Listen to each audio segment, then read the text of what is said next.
Hoy presento lo que ustedes a continuación van a conocer.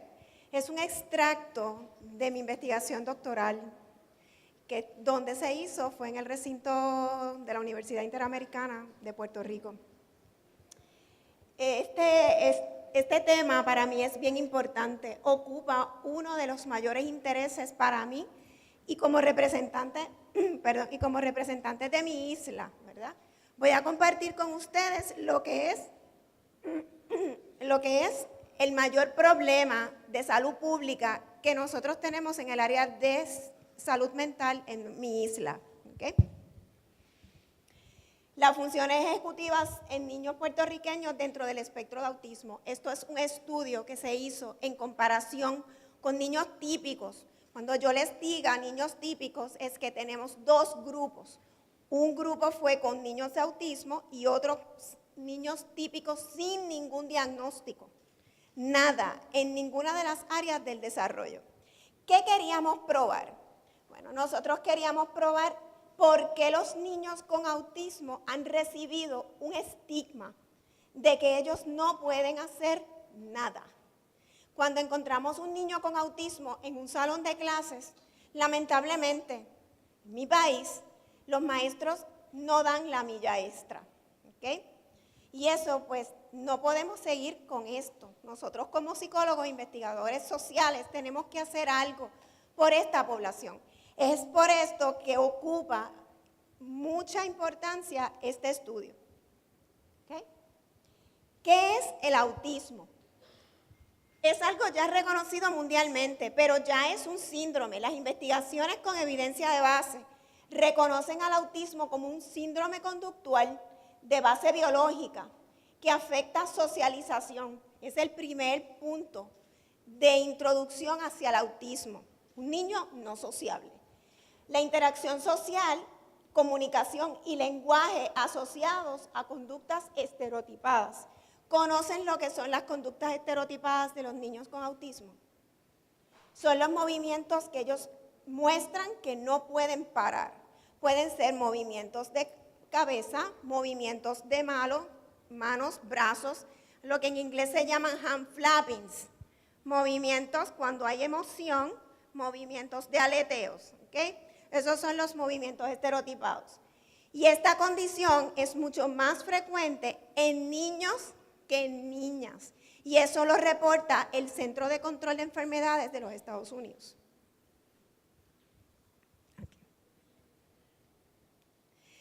Las estadísticas en Puerto Rico.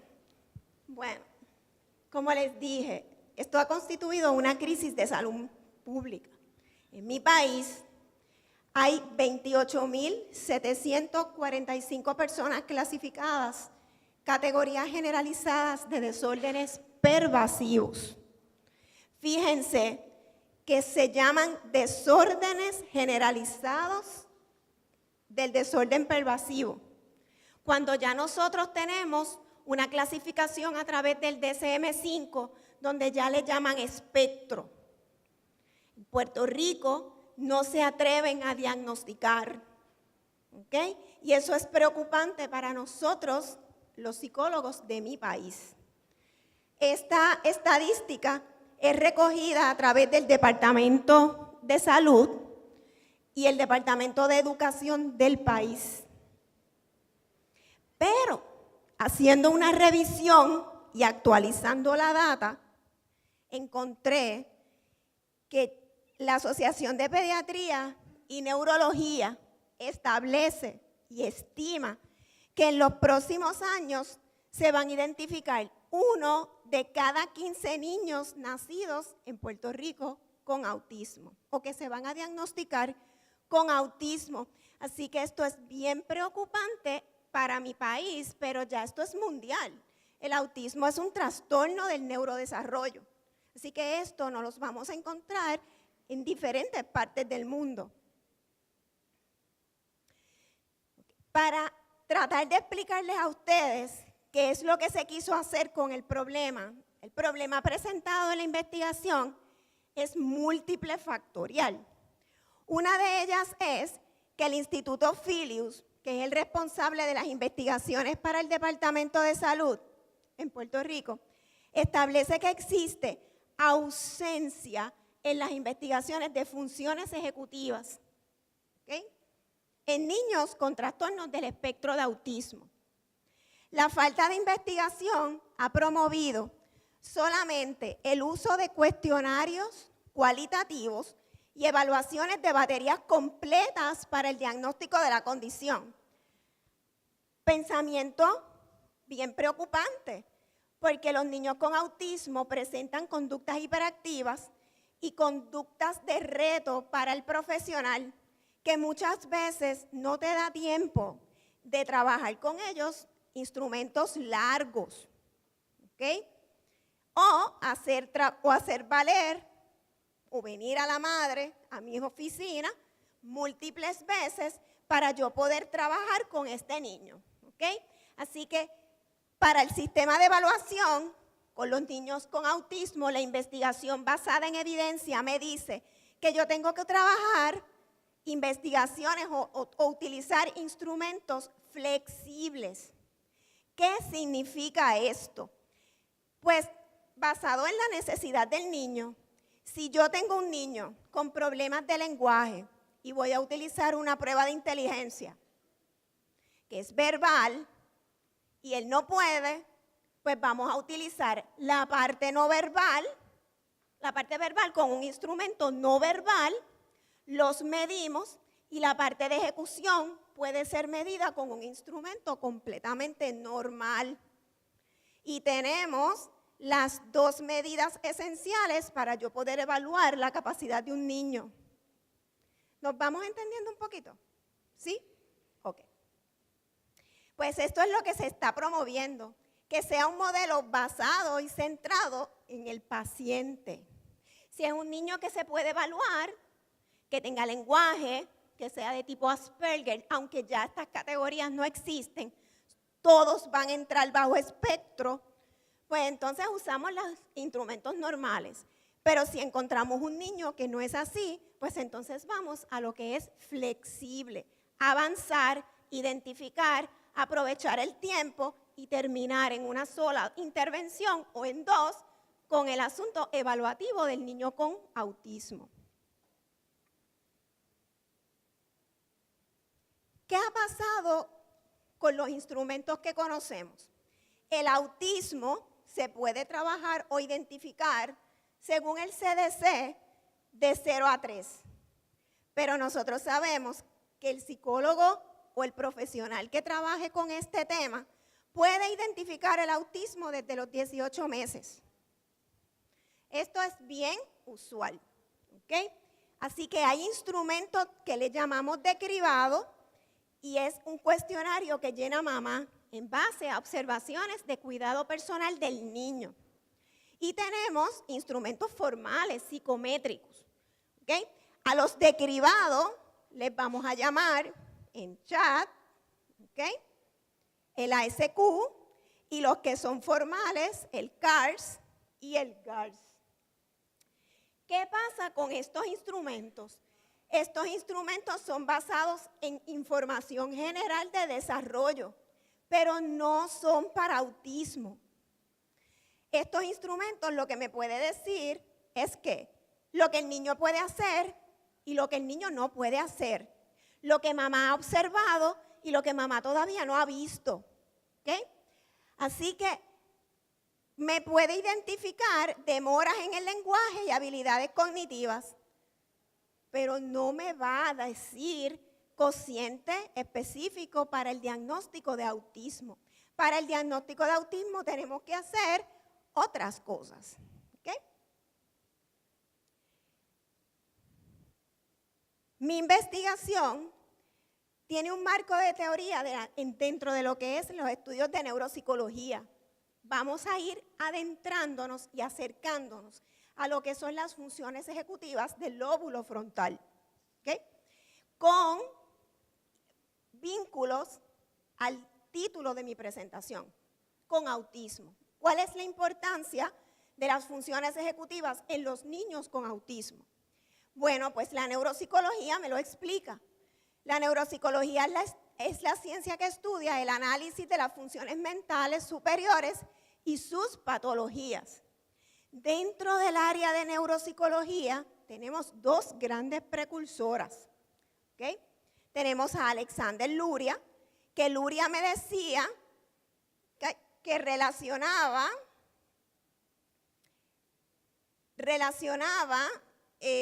¿verdad? La dificultad al rendimiento ejecutivo con lesiones en el lóbulo frontal. Es decir, pudiésemos tener un niño con autismo debido a una lesión en el lóbulo frontal. ¿Será cierto? ¿Eso sí o no? Pues eso es lo que nosotros tratamos de verlo a través de un grupo pequeñito de niños. ¿Okay? Otra de las ideas o teorías es que LESAC define que las funciones ejecutivas son las capacidades mentales esenciales para llevar a cabo una conducta exitosa, creativa y aceptada, cosa que los niños con autismo pues no tienen. ¿Ok? Así que ese fue mi gran reto, encontrar si los aspectos neuropsicológicos eran probables o no. Así que nos fuimos a la revisión de literatura y con esto voy a ir un poquito adelante. Vamos a discutir un poquitito las teorías, que son las variables del estudio cuando hablamos del área de autismo. La primera teoría me dice y me habla sobre el déficit en la función ejecutiva. ¿Okay? Esta es la que me dice o me explica que el síndrome, si los niños con autismo tuviesen una lesión en el lóbulo frontal, pues tienen una incapacidad para autorregularse y tienen poco control inhibitorio. ¿Ok? Así que vámonos adentrando hacia lo que es la disfunción del lóbulo frontal. ¿Ok? Otra de las teorías es la de los factores ambientales. Esta me habla sobre algún aspecto relacionado a una nutrición pobre o indebida de la madre gestante, a tóxicos que mamá pudiese haber estado, pues, ¿verdad?, involucrada en ella o afectada, virus y otros factores obstétricos que pudieron haber afectado a esta mamá gestante o durante el término de embarazo o antes, un año antes de mamá concebir. ¿Ok?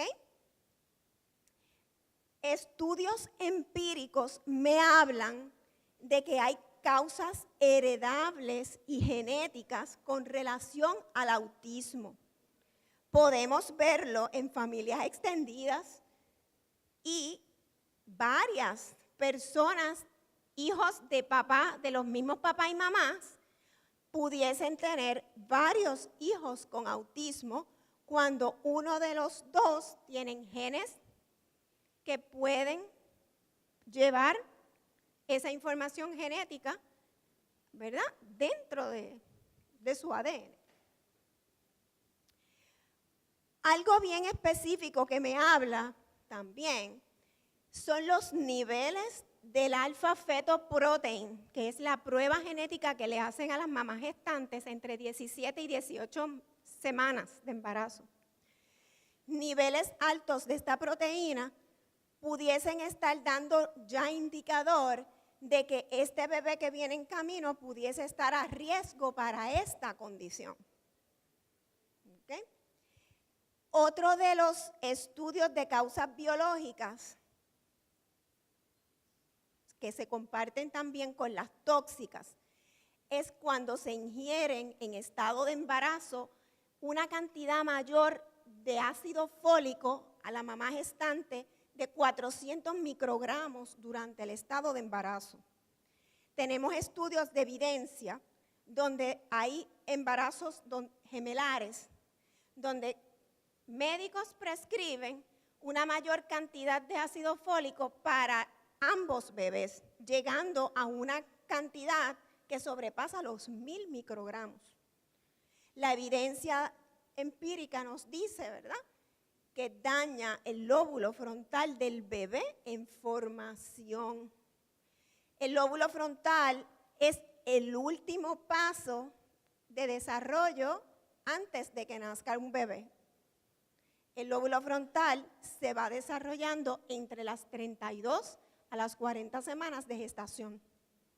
Si el bebé es prematuro, no llega a desarrollarlo a su máxima capacidad. En el caso de los bebés que son gemelos, esto es una posibilidad bien real. Ellos nacen antes de las 32 o las 33 semanas. Casi todos son bebés prematuros. Una que otra que pueden haber excepciones, pero la gran mayoría de ellos son prematuros. Así que tenemos esta variante también. Otra de las teorías que se relaciona con el autismo es aspectos relacionados a condiciones psiquiátricas y neurológicas existentes en las familias de nosotros. Si en mi familia existen trastornos mentales, psiquiátricos o neurológicos, pudiésemos tener una persona naciendo con autismo en mi familia, aunque mamá y papá sean sanos. El autismo es una condición del neurodesarrollo. Y si a esto le sumamos factores agravantes al desarrollo de la madre gestante, pues tenemos grandes posibilidades de tener un niño con autismo.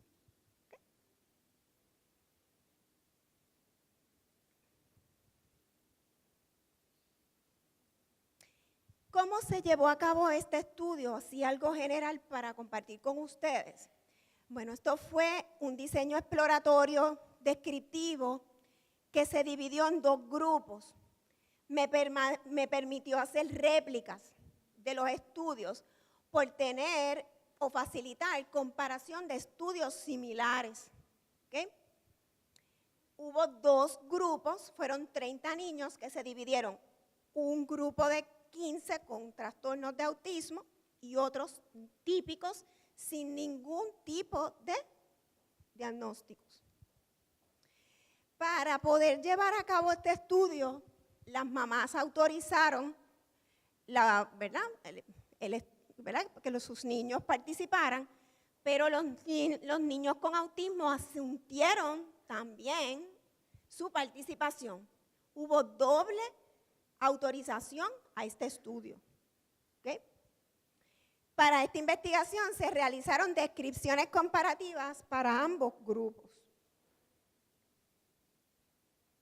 Aquí los tenemos. Estos fueron los criterios de inclusión a mi estudio. Algo bien general, los de autismo tenían que vivir aquí porque el estudio se hizo aquí y había que garantizar, ¿verdad?, que en Puerto Rico, garantizar que vivieran en Puerto Rico en los últimos 3 años. Tenían que tener entre 7 a 12 años. ¿Por qué? Porque ya tendríamos que una idea bastante general del diagnóstico. Acuérdense que de 0 a 3 pueden haber que falsos diagnósticos. Pues para podernos llegar a unas conclusiones más asertivas, los cogimos un poquito más grandecitos y que ya estuviesen recibiendo servicios. Tenían que estar en la escuela y tenían que tener todos los servicios: terapia psicológica, ocupacional, del lenguaje, seguimiento genético y cualquier otra información médica que ellos necesitaran. Los típicos, pues no.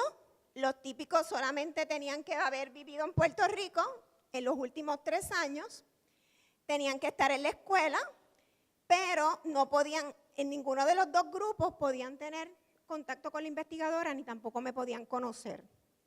¿Okay? Nadie podía saber quién era yo. Para este estudio nosotros utilizamos 2 pruebas.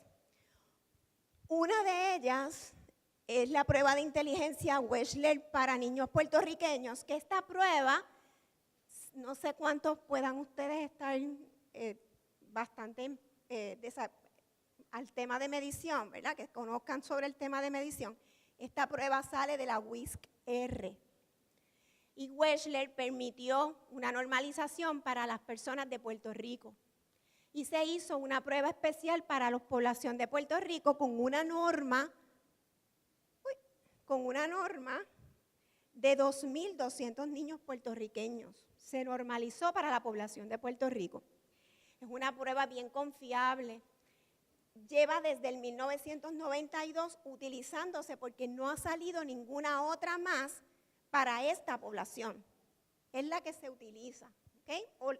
O la que la ética y la ley establece para usarse.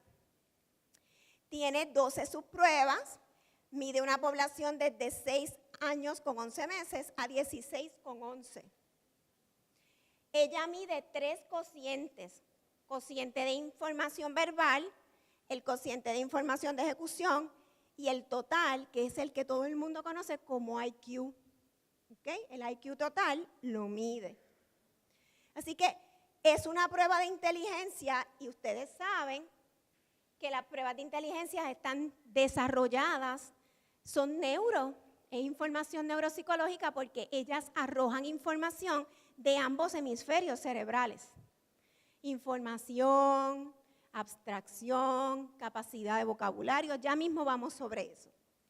Y el otro instrumento, que este fue el magistral, que se le añadió a la prueba de inteligencia porque no me lo medía, es la prueba neuropsicológica ENFEN, que la ENFEN mide funciones ejecutivas solamente. Esta se administraba en 20 minutos, tiene 4 subpruebas y las 4 subpruebas van a medir interferencia cerebral, que es uno de los factores que en evidencia científica tenemos. Los niños con autismo no lo pueden hacer. O sea, vamos recapitulando. Lo que quiero yo hacer es que una identificación más rápida y mucho más formal de si hay lesiones o no en el lóbulo frontal para yo poder hacer un mejor diagnóstico en la investigación con los niños con autismo. Yo no puedo estar dándome el lujo de dar mucho tiempo en esta investigación, sino que tengo que ir rápido y preciso, comprobado con evidencia. ¿Okay?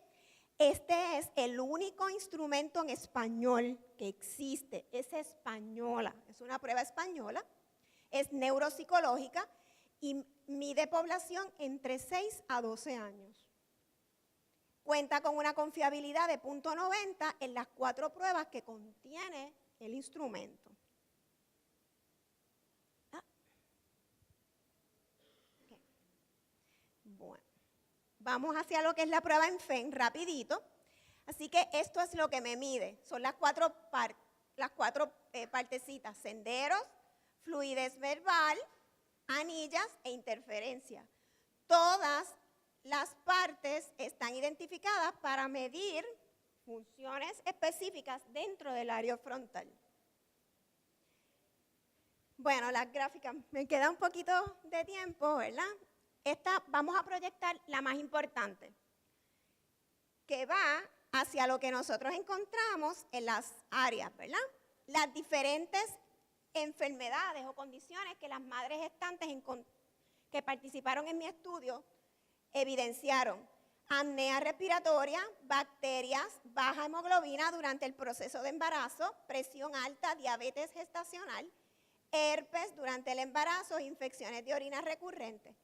Así que sí se prueba la parte de la teoría donde se dice que son eventos tóxicos que pudiesen estar afectando a la mamá gestante. No tengo mucho tiempo para poder abundar sobre eso, pero también buscamos las edades de la madre, los participantes que fueron Asperger, autismo y autismo de alto funcionamiento, la escolaridad de la madre, la escolaridad del padre, la distribución de las enfermedades que se encontraron. En las mamás, en el área materna, encontramos déficit de atención en familias extendidas, Alzheimer, autismo y epilepsia. Enfermedades de salud mental en padres, encontramos ADHD, Alzheimer, autismo, epilepsia y Parkinson, que son áreas degenerativas del área neurológica. Bueno, ¿cuáles fueron las conclusiones de mi estudio? Porque ya es menos, ¿verdad?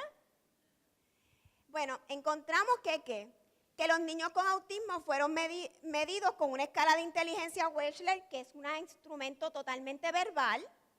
Ellos evidenciaron puntuaciones de cociente intelectual clasificadas como promedio, o sea que los niños sí pueden hacer y pueden ser validados con un instrumento verbal, no solamente con cuestionarios de cribado. Ellos pueden pasar por un proceso normal y natural típico de un niño normal, ¿okay? Evidenciando sus cocientes intelectuales como promedio que pueden ser, ¿verdad?, medidos en las áreas verbales. También concluimos que del historial de salud mental materno hubo un 53% donde abundaba depresión y esquizofrenia en las áreas maternas, historiales maternos. A través de las pruebas de ENFEM evidenciamos que el niño sí tiene un déficit ejecutivo asociada a una disfunción frontal. Hay lesiones, ellos sí tienen lesiones, así que es bien importante que identificarlo con una prueba neuro rapidito para poder rehabilitar esas áreas y que el niño sea lo más funcional posible. ¿Okay? Las aportaciones al sistema escolar, rapidito, ¿verdad? Es que si nosotros utilizamos pruebas flexibles, podemos hacer una mejor identificación de los diagnósticos, podemos ayudar a los maestros a poder insertar a estos niños a las corrientes regulares con mayor probabilidad de éxito. ¿Okay? Ofrecer charlas, talleres a las agencias de salud, ¿por qué? Porque yo postulo que los psicólogos tienen que prepararse no solamente con instrumentos psicológicos, sino que tienen que prepararse en las áreas de neurodesarrollo. ¿Okay? Son pruebas más cortitas, son pruebas más agilizadas, son pruebas que nos ayudan a identificar específicamente la función cerebral que no se está dando. ¿Okay? Las limitaciones al estudio siempre van a haber, así que se hizo bien difícil conseguir los participantes. Los papás de niños con autismo son papás bien celosos porque ellos se creen que van a experimentar con sus niños, son papás bien celositos. Y ellos siempre están haciendo muchas preguntas y no permiten, no accesan al niño tan rápido. A mí se me hizo un poquito difícil conseguir mi muestra, ¿verdad? Así que otro de las áreas más resistentes son los pediatras. En mi país, los pediatras no asisten a las educaciones continuas del área del desarrollo. El pediatra en Puerto Rico es un médico regular que debe ser bien eficiente, pero no me da referidos a las áreas de desarrollo. Detienen el proceso de diagnóstico diferenciado. Se ve mucho al área de geneticista, cuando nosotros queremos enviar al niño al geneticista. Así que necesitamos tener una mejor sistemas de salud que ayuden y sustenten la gestión del psicólogo. Y mi implicación, ¿verdad?, es que este estudio debe ayudar a crear mayor capacidad o vamos a decir mayor información para todo el mundo que pueda leerlo, porque arroja mucha información acerca de los mitos de los niños con autismo, lo que sí se puede lograr con ellos, lo existente y los mitos. Hay que tirar abajo los mitos, nosotros los psicólogos tenemos que tener mejores formaciones, mayor capacidad de ¿qué? De trabajo con esta población tan retante. Tenemos que prepararnos para ellos. Así que tenemos que conocer de todas las áreas con mucha pertinencia. ¿Okay? Y aquí les puse bastante de las referencias que tienen y esta información se les puede hacer llegar a ustedes si les interesa a través de los correos electrónicos de ustedes. ¿Okay? Así que es un poquito larguita, pero traté de agilizar lo más que pude. ¿Ok?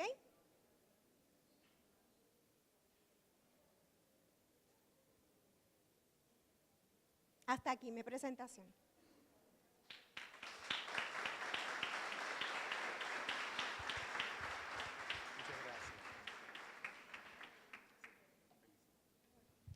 Muchísimas gracias a la doctora Lourdes Anet López Vega por su ponencia, sin duda alguna muy interesante.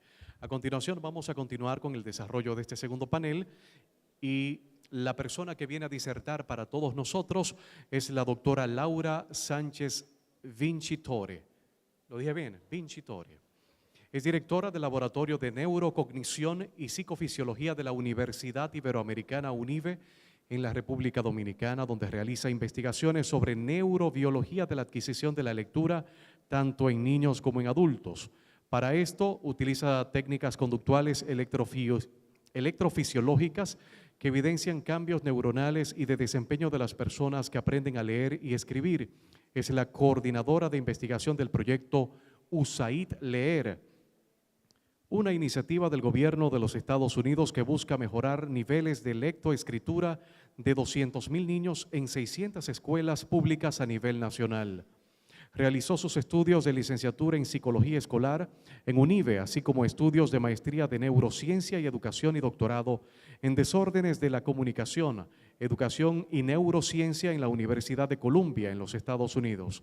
La doctora Sánchez Vincitore ha publicado numerosos artículos académicos y no académicos y ha sido invitada a presentar en múltiples conferencias nacionales e internacionales. Señoras y señores, recibimos con un fuerte aplauso a la doctora Laura Sánchez. Tenemos 3 segundos de siesta, 2, 1, listo, descansaron. Muchas gracias por la invitación. Yo quisiera que levanten la mano las personas que están involucradas con la psicología. Psicología escolar, psicología clínica, psicología organizacional o industrial, educación, salud pública. Bien. ¿Qué más? ¿Qué más? A ver, leyes. Ok, bien. Estamos completos. Psicología general. Muy bien, muy bien. Siempre es bueno conocer la audiencia a la que hablamos. Mi nombre es Laura Sánchez, yo soy la directora del Laboratorio de Neurocognición y Psicofisiología y como en UNIVE, y como ya me presentaron, mi pasión siempre ha sido la adquisición de la lectura. Ustedes se darán cuenta que en el programa dice algo de estrés. A ver, ¿qué hace una especialista de lectura hablando de estrés? Pues resulta que después de varios años trabajando con la adquisición de lectura en años primero y segundo de primaria, conociendo el cerebro y cómo cambia el cerebro cuando los niños están aprendiendo a leer, y en diseños de metodología que enseñen a los niños a leer y escribir, nos hemos topado con la realidad de que en nuestro país los niños no saben leer y escribir. Y no es sorpresa para nadie, los reportes nacionales e internacionales nos ponen en último lugar.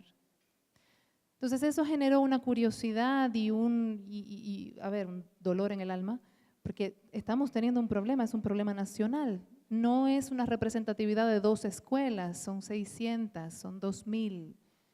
Tenemos ciertas dificultades educativas y probablemente el problema que estamos viendo no es donde empieza, sino donde está a la mitad. Aprender a leer y escribir es involucrar varios sistemas neurocognitivos, emocionales, psicológicos, educativos, etc. Y se nos ha ocurrido que deberíamos ver qué pasa antes de esto. Esto, por supuesto, basado en la evidencia de que nuestros estudiantes, cuando hicimos la investigación en más de 4,000 estudiantes, muestran un retraso del lenguaje importante cuando llegan a la escuela.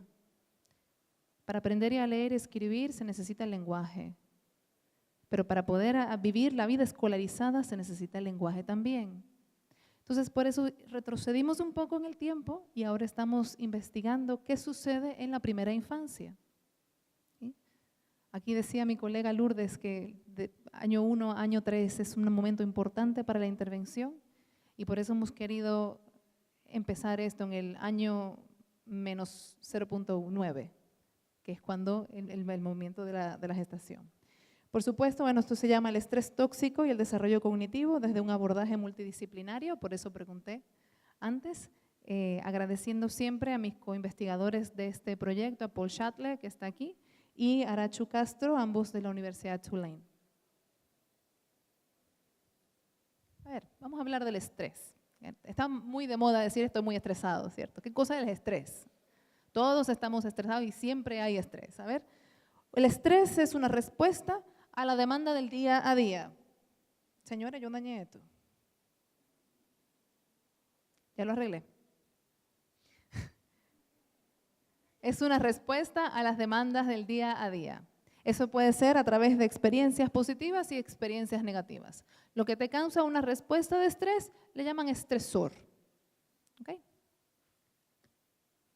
Los estresores pueden ser tanto físicos como emocionales, ambientales o teóricos, y todos afectan un sistema neuroendocrino y cognitivo de una forma distinta. Todos tienen la capacidad de alterar este sistema, ya sea físico, ya sea emocional, ya sea psicológico, etcétera. Todos tienen esa capacidad de manipular.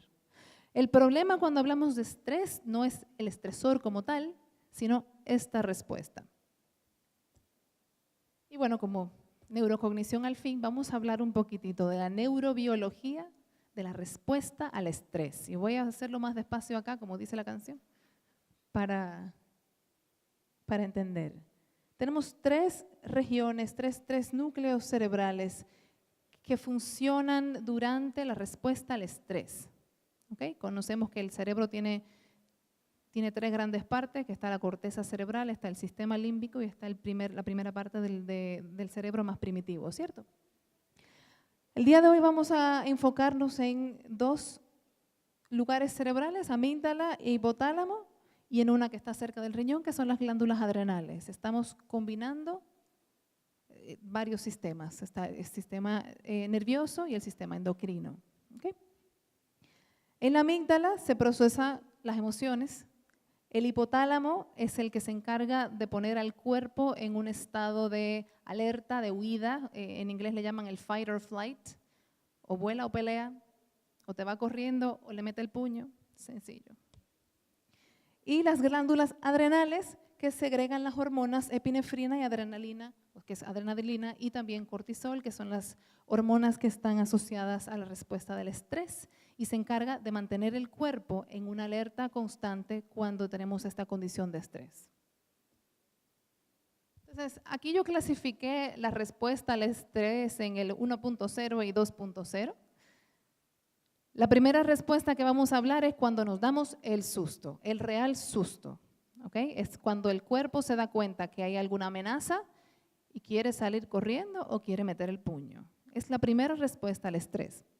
Pues resulta que la corteza cerebral, cuando procesa los estímulos sensoriales, se da cuenta de que hay una amenaza.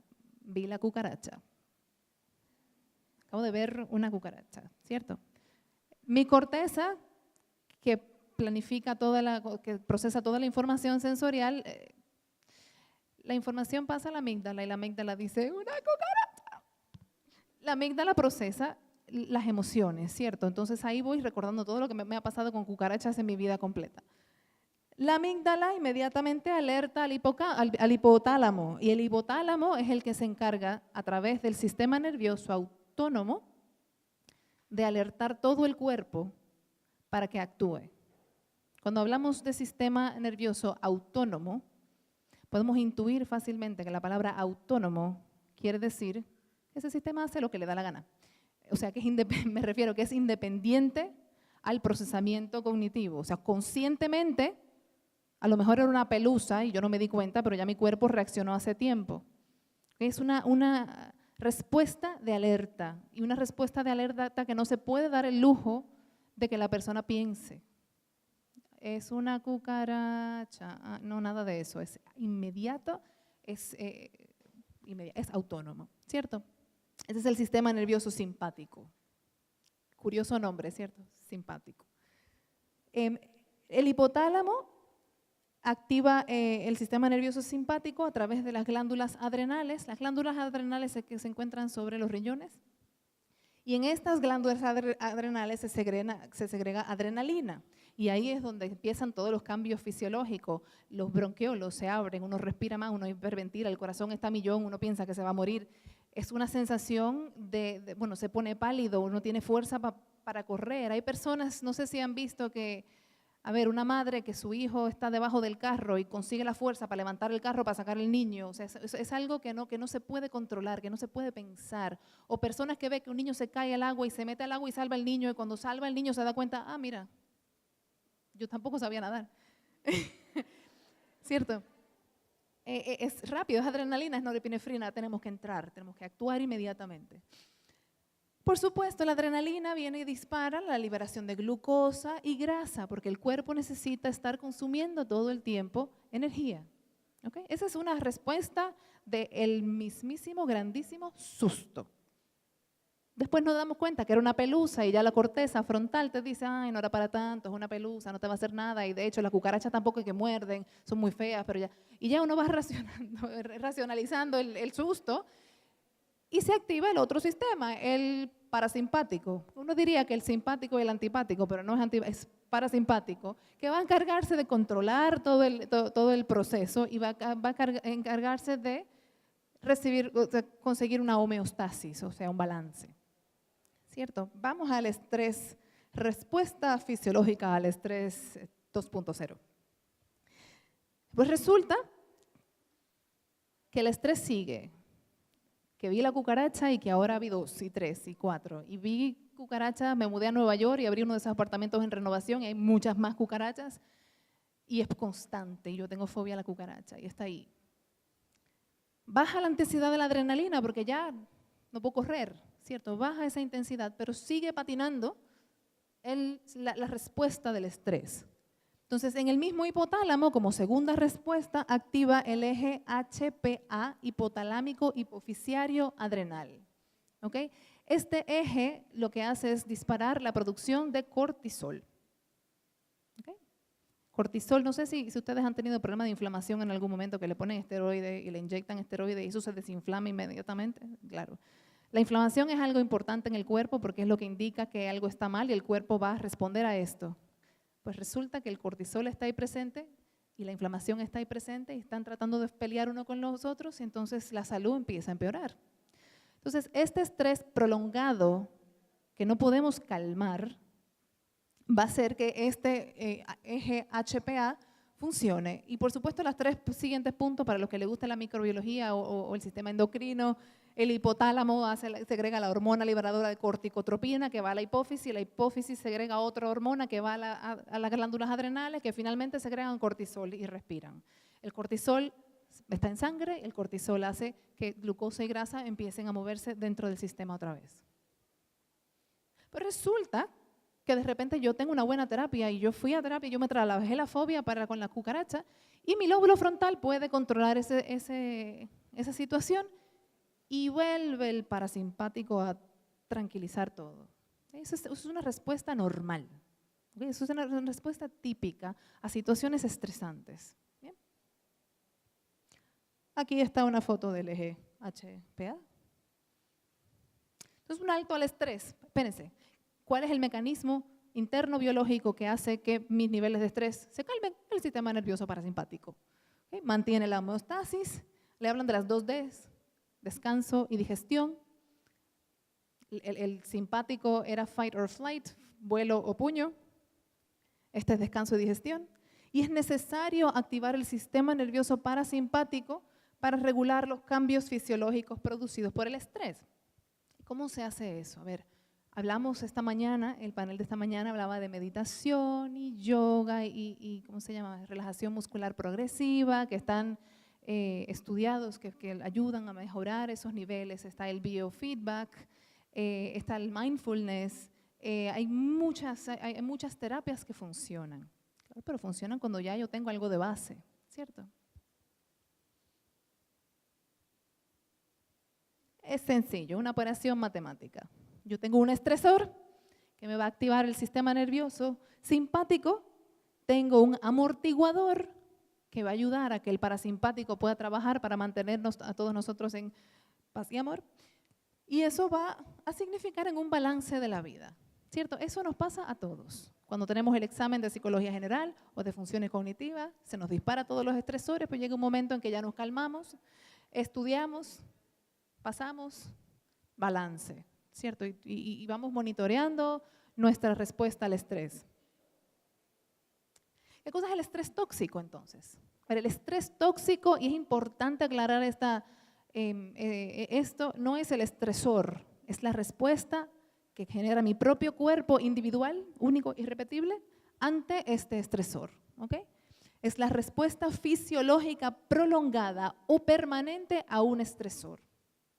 Llega un momento en que no está el estresor y mi cuerpo sigue prolongada y sigue dándole vuelta a lo mismo y sigue dándole vuelta. Eso es estrés crónico, estrés tóxico. ¿Ok? Imagínense que tengan todo el tiempo la máquina de hacer cortisol prendida. ¿Ok? ¿Qué hace una respuesta fisiológica al estrés tóxico constante? Inmediatamente tenemos cambios permanentes en la arquitectura cerebral, tanto arquitectura como en el funcionamiento cerebral. Una alteración epigenética, es importante aclarar este término. Epigenética quiere decir que vamos a alterar el código genético sin transmitirlo de generación en generación. Yo recibo mis genes de mis padres y hay algunos factores en el ambiente que tienen la capacidad de alterar ese código y puedo pasarlo a futuras generaciones. Epigenética es un término muy importante y lo vamos a seguir tratando más adelante. Por supuesto, afecta a la red neuroinmunoendocrina. Ahí estamos hablando de mayor cantidad de cortisol que dispara grasa también. No es relajo, no es, a ver, esta mañana hablábamos de obesidad también, hablábamos con Chastity, ella hablaba de obesidad. La obesidad también tiene un componente de estrés.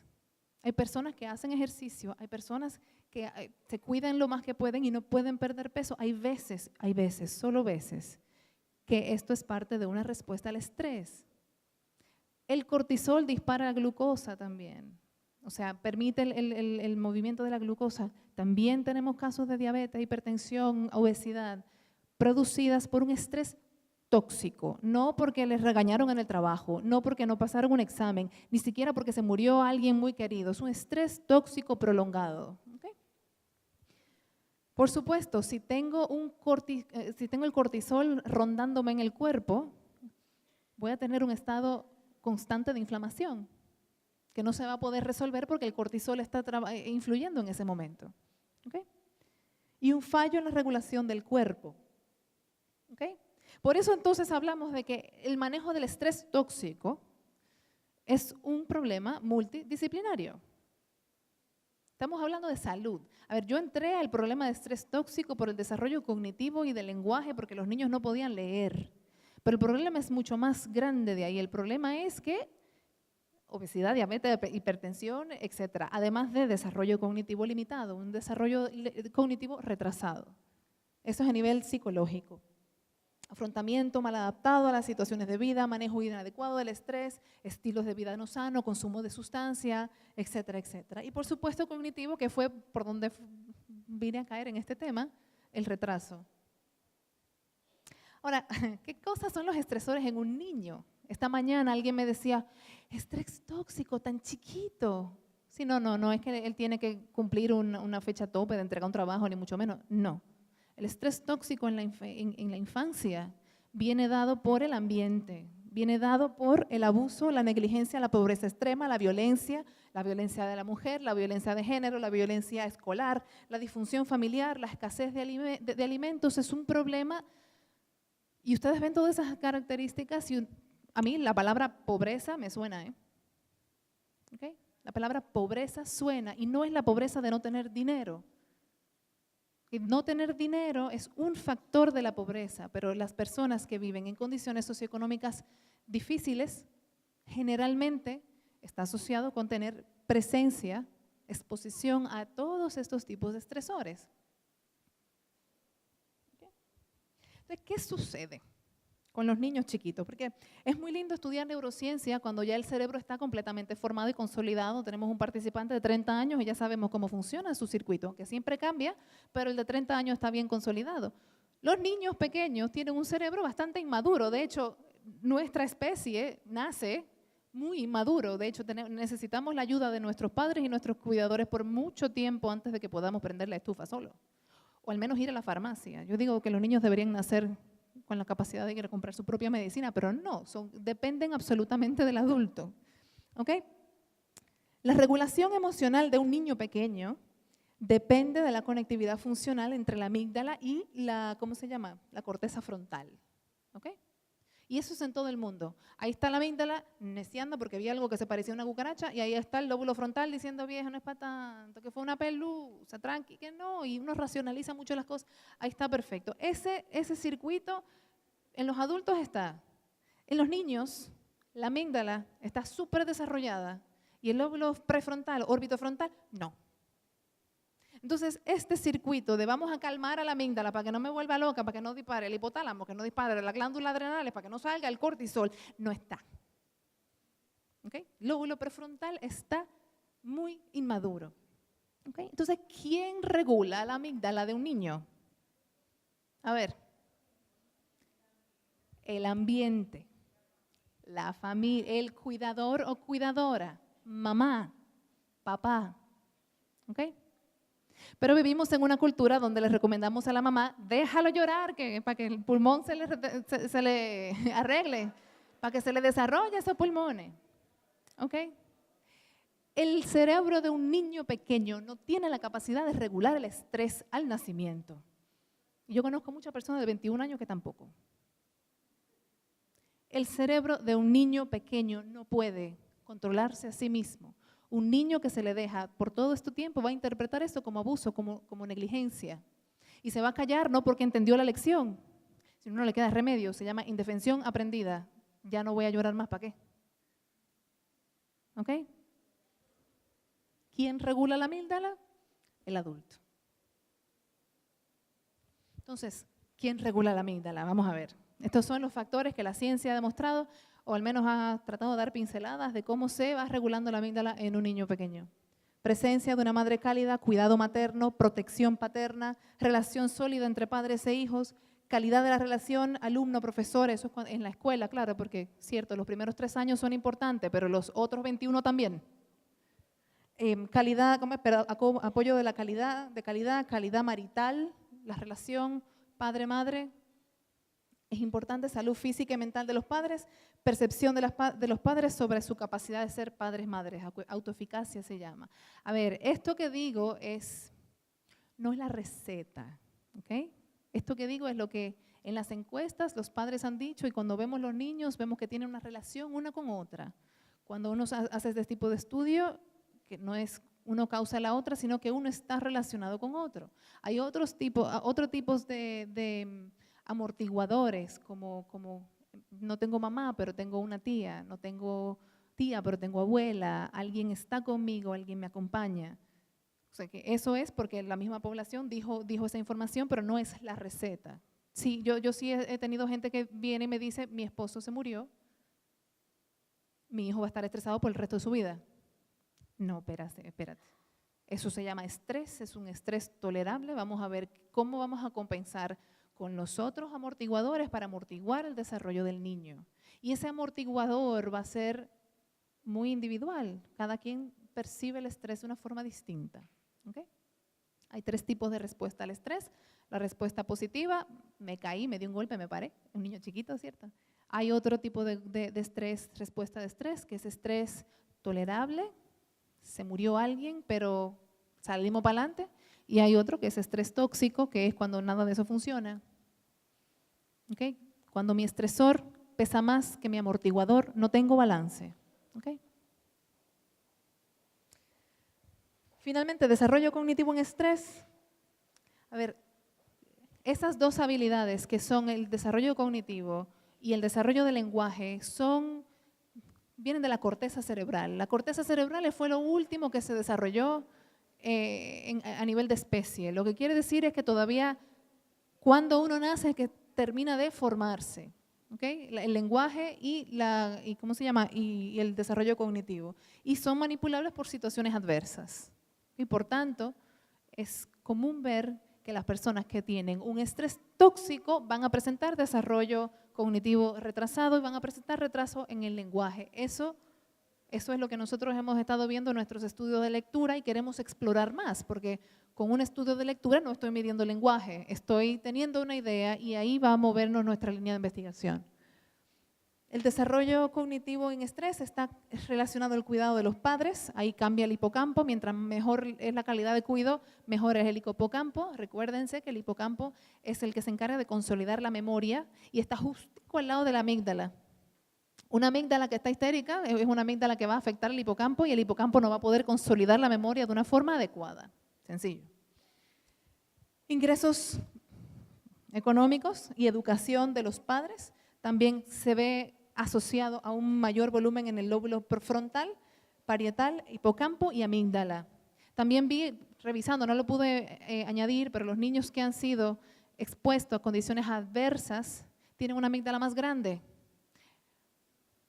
Una amígdala más grande procesa más y necesitamos más amortiguadores para bajar la amígdala. ¿Okay? Entonces yo les voy a hacer lo siguiente, el desarrollo cognitivo o desarrollo del ser humano empieza, por supuesto, de hecho antes de que la madre esté embarazada, pero vamos a suponer que empieza cuando ya está embarazada. Yo necesito que miren esta pantalla o la otra. República Dominicana entre los países con más violencia escolar en Latinoamérica. Violencia de género en República Dominicana deja más víctimas que una guerra. 2% de la denuncia de violencia de género va a los tribunales. 10% de los niños dominicanos padecen de desnutrición crónica. La República Dominicana está entre los países con un alto índice de desnutrición. Estudio dice es deficiente educación primaria. La educación dominicana, un paciente en fase terminal. La violencia sexual infantil se establece de manera silente. Casos de violación de niños aumentan. Violaciones sexuales contra niños, niñas, adolescentes crean preocupación social. Denuncia de violencia doméstica intrafamiliar, delitos sexuales suman a tanto. 63% de niños son víctimas de violencia intrafamiliar, afirman ONGs. Violencia intrafamiliar persiste en el país. Planes de seguridad ciudadana en los últimos años no logran detener la delincuencia. Más del 25% de los partos en la maternidad son de adolescentes. Festival de cesárea en República Dominicana lleva al 80% cuidados intensivos. República Dominicana tiene la tasa de cesárea más alta del mundo. República Dominicana no tiene datos actualizados del trabajo infantil, la pobreza, y ya lo apagué. Se llevan la idea. La pobreza en República Dominicana tiene rostro infantil, rostro infantil. La pobreza dominicana está concentrada en la población infantil. Conani dice que 60% de niños que viven en las regiones del provincias son pobres, crecen actitudes xenófobas en República Dominicana contra haitianos. ¡Tarán! Y eso no es reporte del PNUD, eso no es reporte de UNICEF, eso es recortes de periódico. Esta mañana yo me puse a buscar los titulares del periódico. ¿Cómo está nuestro cuidado de la infancia de la República Dominicana? Es muy fácil y muy bueno venir a decir, vamos a enseñarle mindfulness a los niños. No, enséñale a los adultos a no violarlos. Yo sé que lo que digo suena muy fuerte. Enséñale mindfulness porque tenemos la capacidad de hacerlo. Pero el problema hay que cortarlo de raíz. 60% de la población infantil vive en pobreza. 60% de la población infantil probablemente vive con estrés tóxico. Y luego queremos que aprendan a leer. Y luego decimos que la calidad educativa es que los profesores no sirven. Por supuesto, podemos hacer todo otro taller con eso. No voy a entrar en ese detalle. Tenemos que cortar el problema de raíz y por eso decimos que el abordaje tiene que ser multidisciplinario. Esto no es un problema educativo, esto es un problema de salud, de educación, de estándares de vida, de leyes, ¿cómo se llama? Responsabilidad social. Esto es un problema comunitario, esto es un problema de salud pública, un problema de ministerio, de todos, de migración, de todo.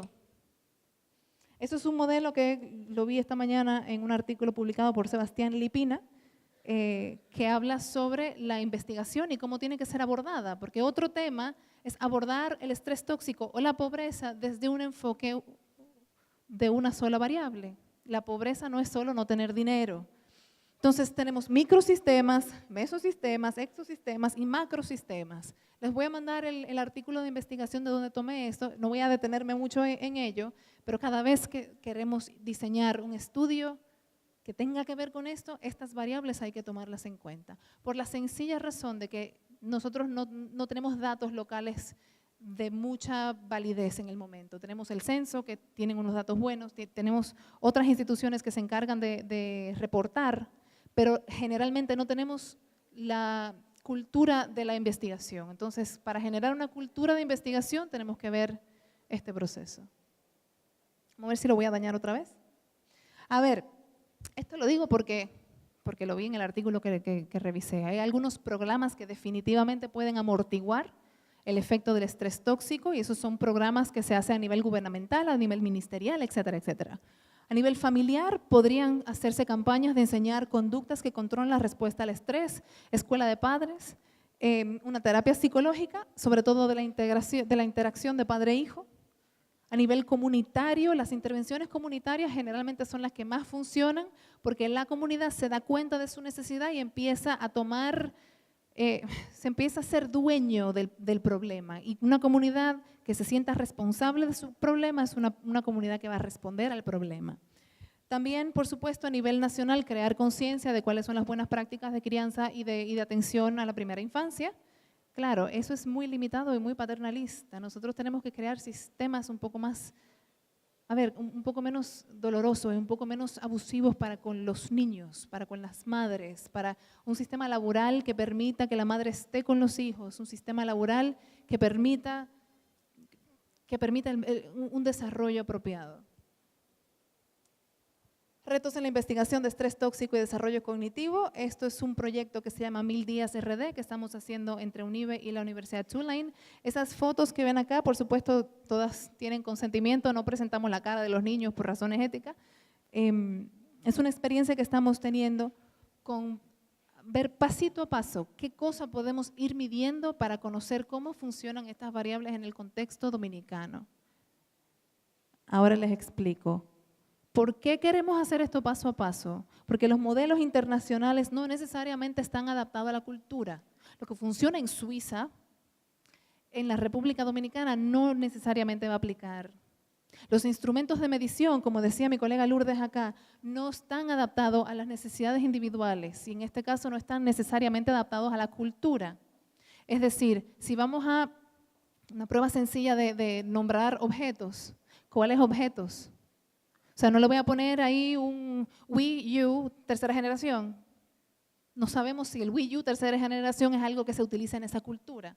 Entonces nosotros hemos estado utilizando instrumentos generados de acceso abierto de otros países similares. Ahora acabamos de usar uno de Malawi para adaptarlo a la cultura y estamos tomando mucho tiempo para adaptar ese instrumento que sea de libre acceso, que todo el mundo pueda tenerlo. Es un screener, es de pesquisa para ver a grandes rasgos el desarrollo cognitivo y desarrollo infantil para que todo el mundo lo pueda usar. En este momento, 60% de la población no tenemos los recursos para mandar a todo el mundo a tener una evaluación psicológica con un Wechsler. No podemos, tenemos que tener medidas un poco menos fiables, pero más rápidas y que nos lleve a la acción. A la larga sabemos cuáles son las buenas prácticas de crianza, o sea que tener una medición inicial es muy positivo. Y por supuesto existe una diversidad inmensa en la misma población de cómo se genera su propia respuesta del estrés. O sea, estamos hablando de que no vamos a utilizar ¿cómo se llama? Un enlatado de otras culturas para aplicarlo acá y tenerlo como política pública sin antes haber hecho una investigación fuerte. Aquí hay algunos ejemplos del MDAT, Malawi Developmental Assessment Test, que es el que estamos usando acá. Como ven, son objetos que están en el día a día. Ahí se mide aspecto social, la motricidad fina, lenguaje y la motricidad gruesa. Hicimos un estudio con 46 participantes y 46 cuidadores respectivamente, cada quien traía su bebé. Tienen muy buenas propiedades métricas, tienen un alfa de Cronbach de 0.92, 0.93, 90 y 95 en cada una de las subescalas.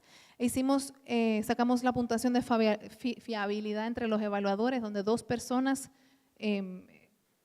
ponían la puntuación a un mismo niño y si coincidían esos 2 era buena noticia. Tenemos un 0.91 que es excelente para un CAPA. Entonces, este instrumento, estamos en proceso de publicar este artículo, queremos seguir utilizando para seguir mejorándolo y adaptándolo a la población dominicana. Por supuesto, no tenemos los fondos para sacar las normas, que qué bueno que en Puerto Rico tienen norma de Wechsler. Nosotros acá tenemos una del año y a veces usamos normas mexicanas que tampoco están adaptados y a veces usamos normas norteamericanas que tampoco están adaptados. Afortunadamente en nuestro caso hacemos esto no con fines diagnósticos, sino con fines de investigación. Por lo tanto, con una sencilla correlación resolvemos el problema de la no normatización. Nosotros generamos conocimiento, no diagnosticamos. Entonces eso, pero me encanta que en Puerto Rico tengan la norma, por Dios, qué cosa tan buena. Bueno, en conclusión, las experiencias tempranas influyen en el desarrollo del cerebro, ya eso estamos claros de eso. Estas conclusiones vienen dadas por el Center on the Developing Child de la Universidad de Harvard.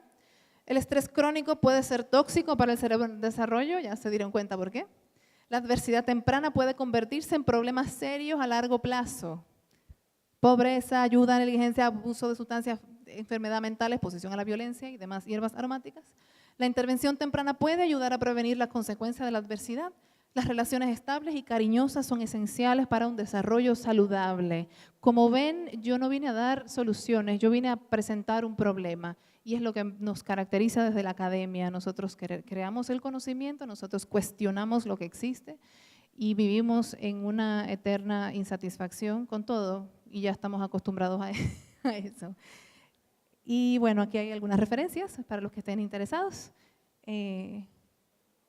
Las cosas básicas que utilicé para este proceso se lo puedo mandar por correo y muchas gracias.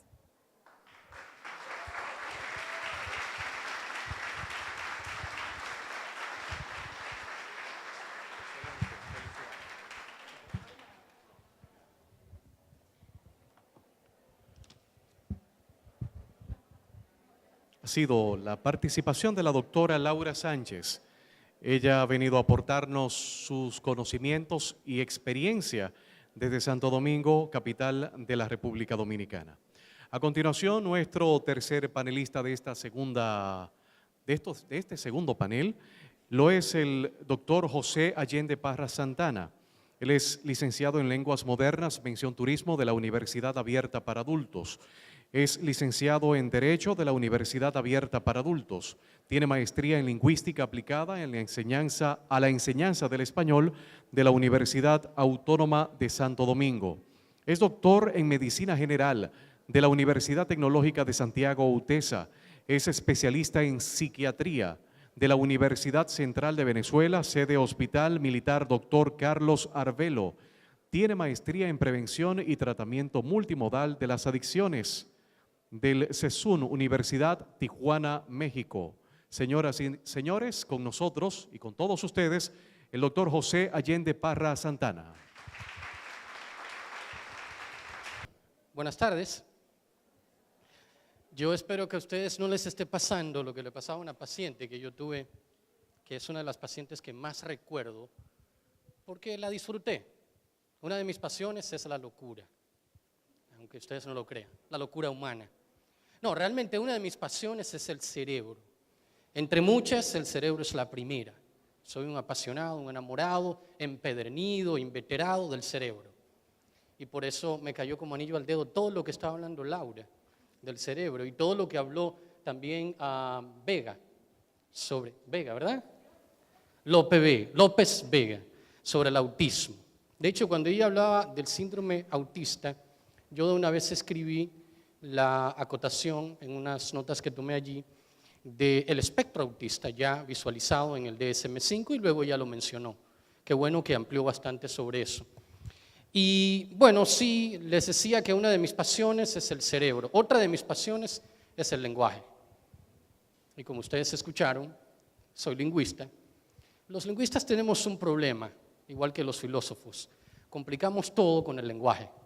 Pero yo trataré de no complicárselo a ustedes esta tarde, porque yo sé que apenas acaban de almorzar y les decía que no, espero que no les pase lo que le pasaba a una paciente, que yo siempre recuerdo mucho, la disfruté muchísimo.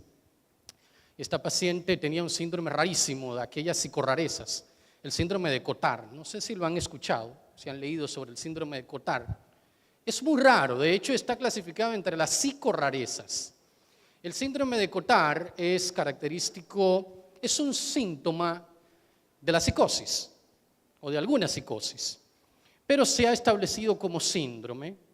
Por alguna razón muchos lo llaman síndrome, otros le llamamos síntoma, porque pertenece a la psicosis. Y esta paciente, una señora de 50 y tantos años, 55 creo que era, ella tenía este síndrome de Cotard, que consiste en que el paciente tiene la idea, la convicción de que se está pudriendo por dentro, de que está muriéndose a pedazos y sobre todo se está empezando a morir por las vísceras. Y esta paciente le daba el síntoma después que comía, cada vez que comía. Por eso yo digo, espero que no les dé a ustedes la pesadez que le da al que almuerza, al que come, porque sabemos que toda la digestión, ¿verdad? Todo el proceso digestivo necesita de mucha sangre y por eso la sangre se va toda a las partes declives y en este caso al digestivo. Y entonces esa pesadez a veces crea un estado de somnolencia y a veces también crea un estado dentro de esa somnolencia que la persona puede comenzar inclusive hasta alucinar. Aunque ustedes no lo crean, de alguna u otra manera, todos alucinamos en algún momento. Todos hemos alucinado de alguna u otra forma. Pero la alucinación de esta señora, el delirio de esta señora, conjuntamente con una alucinación muy fuerte, era que cada vez que comía, ella empezaba a pudrirse, que las vísceras empezaban a pudrirse. Entonces yo agarraba y la llevaba siempre frente a un espejo. Y entonces la paraba frente al espejo y empezaba a describirle su cuerpo y le preguntaba dónde está tal parte del cuerpo, dónde está esto, y ella empezaba entonces a ubicar cada parte y esa era la terapia. Y yo le decía, tócate allí, si te la sientes, entonces no ha pasado nada. Tócate aquí, si te sientes esa parte, no ha pasado nada. Y esa era la terapia con esta psicótica, una psicótica que, como dije, me la disfruté muchísimo. Ese es el síndrome de Cotard. No tiene que ser necesariamente después que uno almuerza, pero a ella le daba el delirio, la alucinación cada vez que almorzaba. Y yo se lo atribuía que era por la pesadez de la digestión. Bien, investiguen, léanlo, es interesantísimo, es mucho más amplio de lo que yo estoy diciendo acá, pero el síndrome de Cotard, de esas psicorrarezas, es interesante leerlo. Hay algunas cosas que yo quiero retomar de todo lo que se ha hablado aquí. Lamentablemente no pude esta mañana terminar porque tenía una clase de 10 a 12. Empecé a escuchar la ponencia de Jesús Armando y pude tomar algunas notitas, ¿no? Cuando él habló de la dualidad. Y quiero retomar eso de la dualidad, que sabemos viene desde hace mucho tiempo, desde la antigüedad, como él mencionaba, la Grecia antigua. Y ese problema, ese lío, ese debate del monismo, el dualismo, eso siempre ha existido. Hasta el día de hoy todavía existe. Comenzamos con Platón, que entonces Platón hablaba de una división, del dualismo. Luego viene su discípulo Aristóteles, que era monista. Luego en el siglo XVII se retoma el tema otra vez con Descartes que era dualista. Y hoy ya en el siglo XXI nosotros más que abocarnos al monismo, nos abocamos a una visión más totalizadora, más integral, más holística, como se utiliza ese término, ¿no? Y alguien preguntaba esto de la separación cuerpo-mente. Descartes lo que planteaba era lo siguiente. Descartes tenía la idea de que el cuerpo y la mente estaban muy separados, que eran dos entidades completamente independientes, pero que en algún momento se relacionaban. Descartes, que era un tipo brillante, un tipo con una capacidad intuitiva y de reflexión enorme, porque en ese tiempo no podía probar nada de lo que decía. La única forma que Descartes tenía como filósofo, al fin y al cabo, de probar todo lo que decía, era el razonamiento. Esa es la forma que tienen los filósofos de demostrar lo que dicen, con el razonamiento. Y Descartes decía que el único punto de unión entre la mente y el cuerpo estaba localizado en la cabeza, en una parte en el cerebro que él le llamó la glándula pineal. Esa glándula pineal que él no podía decir dónde estaba, él no podía porque no tenía forma de demostrarlo con imágenes, por ejemplo, como se puede demostrar hoy, porque la imagenología ha avanzado muchísimo. Los estudios de imágenes nos permiten hoy ver el cerebro en vivo funcionando. En aquel tiempo no. Descartes no podía más que intuir. Yo sé que hay una parte en el cerebro donde se junta el cuerpo y la mente. Y él le llamó a esa parte la glándula pineal, que es lo que conocemos hoy como la hipófisis. Esa es la hipófisis. Ahora bien, de si creemos o no en Descartes, la idea cartesiana todavía sigue influyendo a una gran mayoría de gente que cree que el cuerpo y la mente son dos entidades separadas. Y el dualismo cartesiano no ha desaparecido todavía en el siglo XXI. Nosotros que estamos en el área de la salud y en el área de salud mental sabemos que no hay una separación entre el cuerpo y la mente, que son la misma entidad, que inclusive hay enfermedades mentales. Todas las enfermedades mentales afectarán al cuerpo, como todas las enfermedades somáticas afectarán la mente. O sea, no hay forma de separar el cuerpo de la mente. No hay un lugar donde se junta el cuerpo con la mente, como decía Descartes. Pero a Descartes también debemos muchos aportes, no por el hecho de que él no pueda demostrar eso y por el hecho de que lo refutemos hoy, no quiere decir que Descartes no intuyó bien ya el problema, el debate del cuerpo y la mente. El otro punto que quiero retomar de esta mañana, ya le pedí permiso a Juana Liz Mueces, le dije que iba a usar su nombre. Alguien le hizo la pregunta a Juana, y me disculpan si utilizo los nombres, a mí me gusta llamar a las personas por su nombre, porque el nombre es la mejor melodía que usted puede escuchar, no hay dudas. Su nombre, cuando usted lo llaman por su nombre, esa es la mejor melodía que usted puede escuchar. Y entonces yo le dije a Juana, voy a usar tu nombre en la tarde, y ella me dijo que sí. ¿Por qué? Porque Juana habló del trastorno límite de la personalidad. Alguien le preguntaba cuál era el porcentaje. A mí se me prendió de una vez aquella idea de que el trastorno de personalidad es más común de lo que imaginamos. Ella en ese momento habló categóricamente de que, bueno, estadísticas globales no tenía. Bueno, les digo que la ratio del trastorno límite de personalidad o el trastorno fronterizo va de 1.1 a 4.5. con un promedio de 2, un poquitito más por encima de la esquizofrenia. La esquizofrenia a veces llega a 1%. Pero ese porcentaje del trastorno límite de la personalidad puede inclusive variar, como ella bien decía esta mañana.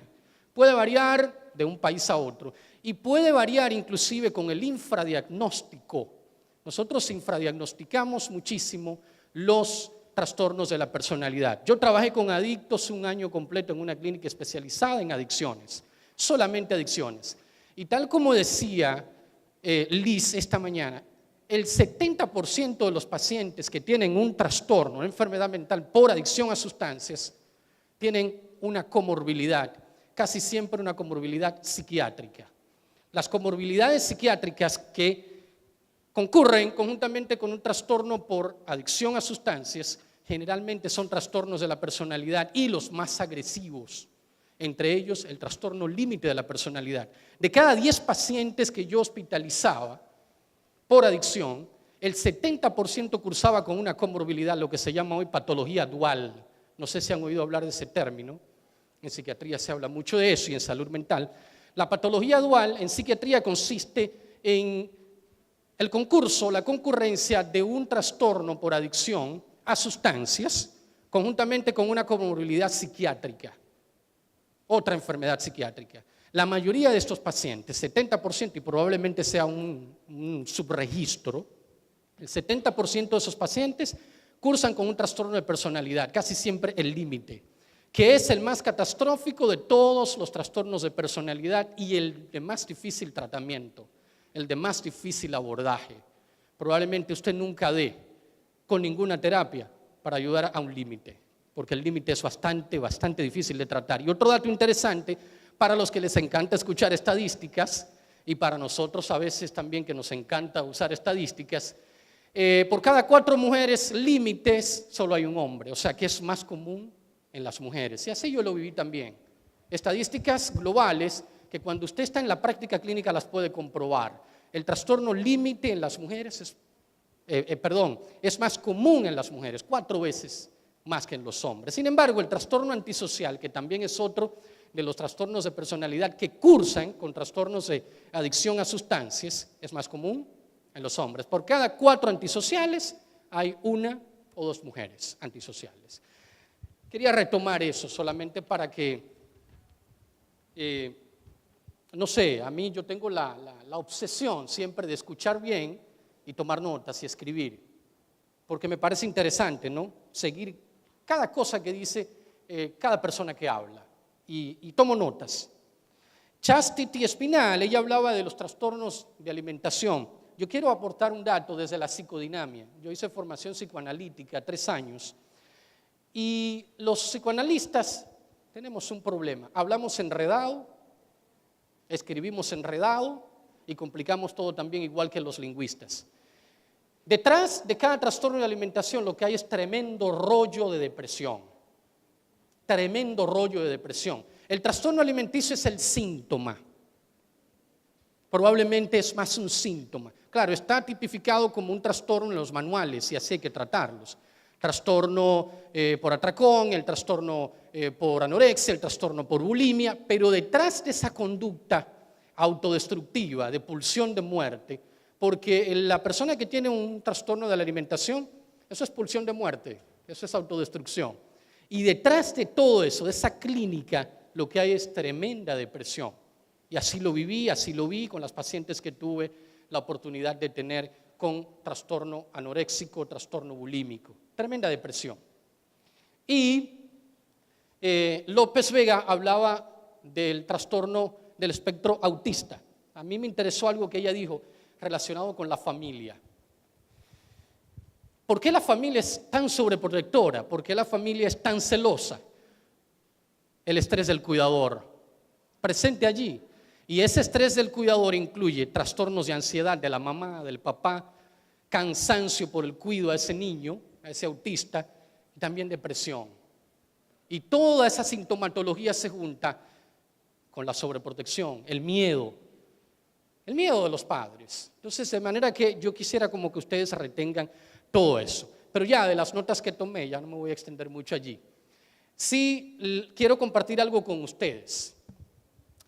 Yo tengo la obsesión de preguntar a mis pacientes, casi siempre, ¿cuál es el mayor temor que tú tienes en la vida? Y yo les voy a preguntar a ustedes, ¿cuál es el mayor temor que ustedes tienen en su vida? Claro, no los estoy tomando como mis pacientes. Quisiera que lo fueran, pero debo entender que a lo mejor no quieren serlo, ¿no? Pero les pregunto así, qué sé yo, de manera voluntaria, ¿cuál es el mayor temor que ustedes tienen en la vida? No hay problema, no tengan vergüenza, yo soy psiquiatra, eso no va a salir de aquí, la confidencialidad. ¿Cuál es el mayor temor que tienen? 2, 3 personas así, en 1 o 2 palabras, el mayor temor que tienen. A ver, la enfermedad, ¿verdad? De un pariente, que se enferme su hijo. Bien, ¿qué más? Perder a un hijo, la muerte del otro. La adicción en los hijos, tremendo rollo cuando hay un adicto en la familia. Pero el adicto es el síntoma, déjeme decirle. ¿Se llama usted? Belkis, el adicto en la familia es solo el síntoma. Lo que hay detrás de todo eso, usted no quiere ni saberlo, incluyendo la familia. A ver, que la vayan a atracar. Yo creo que el de todos también, en alguna medida. Yo también lo tengo. Perder la vista. ¿Y se ha soñado con eso? Bueno, eso hay que revisarlo. Recuerden que el inconsciente habla por los sueños. Los sueños son la vía regia del inconsciente. Entonces ahí hay que empezar a buscar qué hay allí con la ceguera. ¿Qué relación tú tienes con la ceguera? A ver, miedo a la soledad, que castiga fuerte, ¿no? Pues bien, fíjense lo que contestan la mayoría de mis pacientes. Yo voy a hablar de salud integral, ¿no? Y todo esto que estoy haciendo es para llegar acá. Fíjense lo que contestan la mayoría de mis pacientes. Primer temor común, la muerte, que es un temor irracional. ¿Por qué irracional? Porque es parte de la vida, es la otra cara de la moneda. Por tanto, es irracional. El segundo temor más común que yo he descubierto que la gente tiene es la vejez. Otro temor irracional, ¿o no es irracional? Y vemos cómo la gente lucha, batalla para no envejecer, pero al final te gana la batalla, tanto la muerte como la vejez. No importa lo que hagas. Pero también el que tiene miedo a envejecer, esa es la manifestación.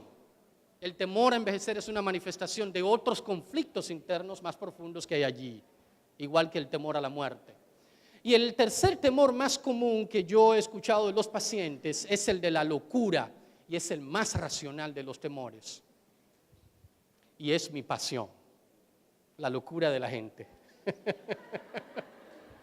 A mí me gusta trabajar con locos, me encanta trabajar con locos. ¿Saben por qué?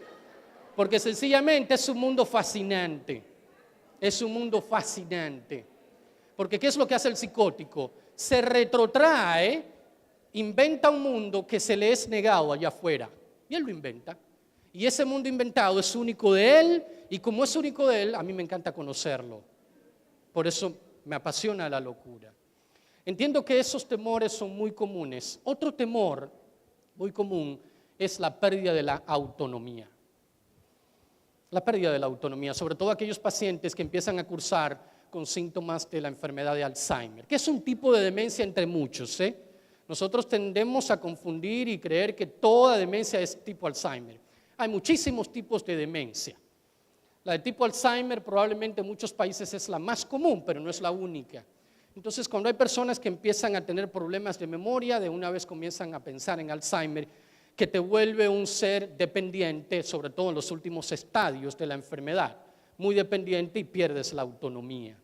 Yo creo que también es un temor válido, conjuntamente con el de la locura. Sucede que ninguno de nosotros está exento de la locura. Todos estamos expuestos en algún momento de nuestra vida a perder, como dicen por ahí, el techo, a que se nos vuele el techo, ¿no? Entonces, fíjense, la otra pasión que mencioné es el lenguaje. Y qué bueno que Laura tocó ese punto. Y yo les tengo una pregunta.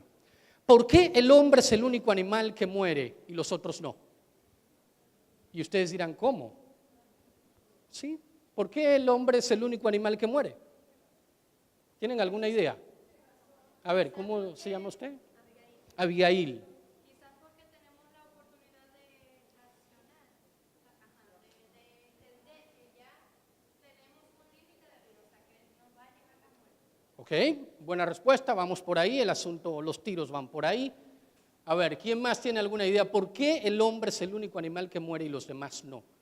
Eso le suena como extraño, pero es así. Los demás animales no mueren, el único que muere es el hombre. Abigail dijo algo, se acercó. A ver, una persona más, usted. ¿El nombre suyo? Pamela. Ok, porque tiene seres vivos que lo recuerdan. Una más, por allá. Diga su nombre. Mari. Madeline.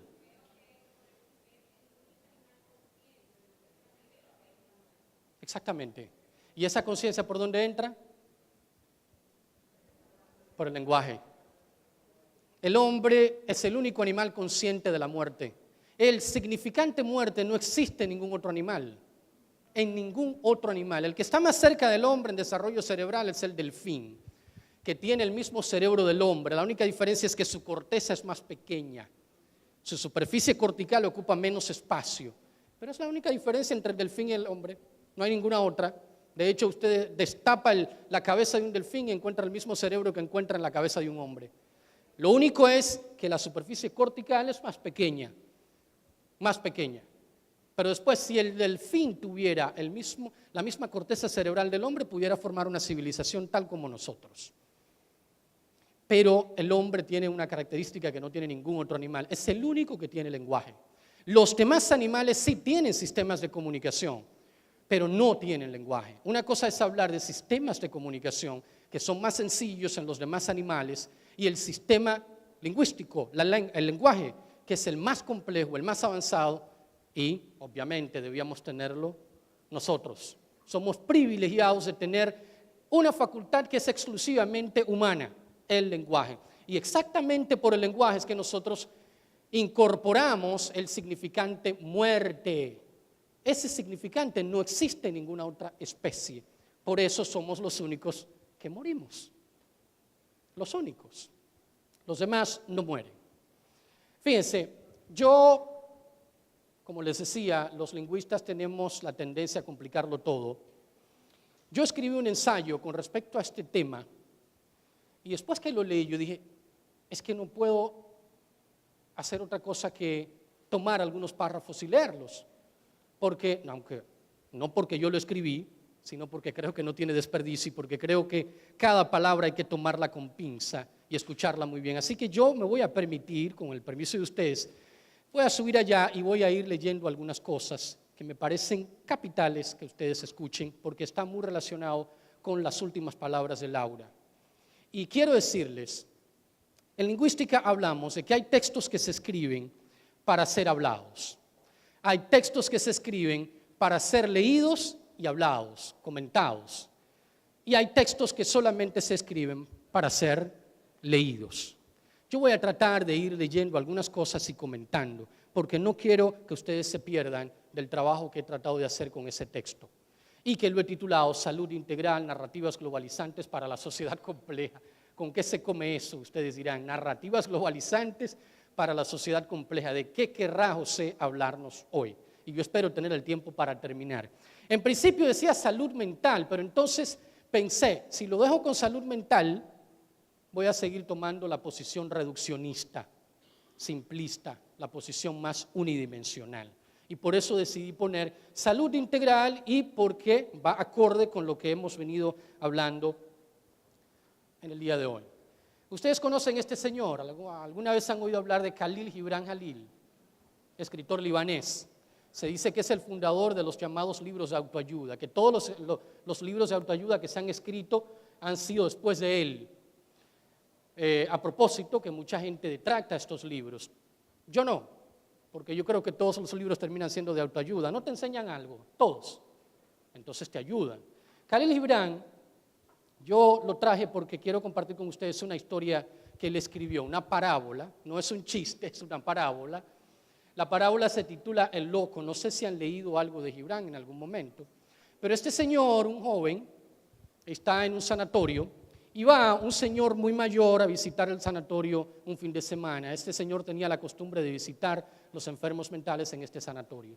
Él ve a este muchacho sentado en uno de los bancos del patio, muy tranquilo, callado, con una postura muy ecuánime.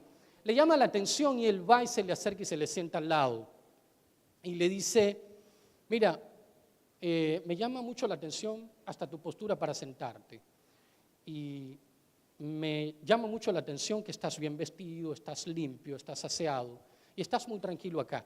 ¿Por qué estás aquí? El muchacho voltea y lo mira detenidamente y él le dice, yo no debería contestar esa pregunta, pero por tratarse de un señor como usted, porque lo veo que es un señor aparentemente serio, tranquilo, y no va a divulgar lo que yo le voy a decir, le voy a contestar. Y el muchacho le dice, mira, yo tenía un papá que quería que yo fuera la imagen pura de él, su réplica. Mi papá es un brillante abogado, penalista, y él quería que yo fuera un brillante abogado como él, penalista conocido, muy famoso. Tenía mi mamá, ella es maestra rural, pero es querida por todo el mundo por lo tremenda que es como maestra. Ha educado a todo nuestro pueblo. Mi mamá quería también que yo fuera maestro y quería que yo fuera el maestro como ella lo fue. Tenía mis hermanas casadas todas, tenían esposos muy exitosos, profesionales todos. Mis hermanas estaban interesadas en que yo fuera como sus esposos. Exitoso, que estudiara una carrera en el área de negocios, que fuera un empresario como sus esposos. Mis profesores de música, de filosofía, en la escuela, en el liceo, de literatura, cada uno de ellos quería que yo fuera la réplica de él. Y entonces yo decidí venir a este sanatorio, internarme y quedarme aquí metido, porque aquí puedo ser yo mismo. Y el Señor se queda, un muchacho joven que le da esa respuesta, ¿no? Aquí por lo menos puedo ser yo mismo y estoy tranquilo porque soy yo.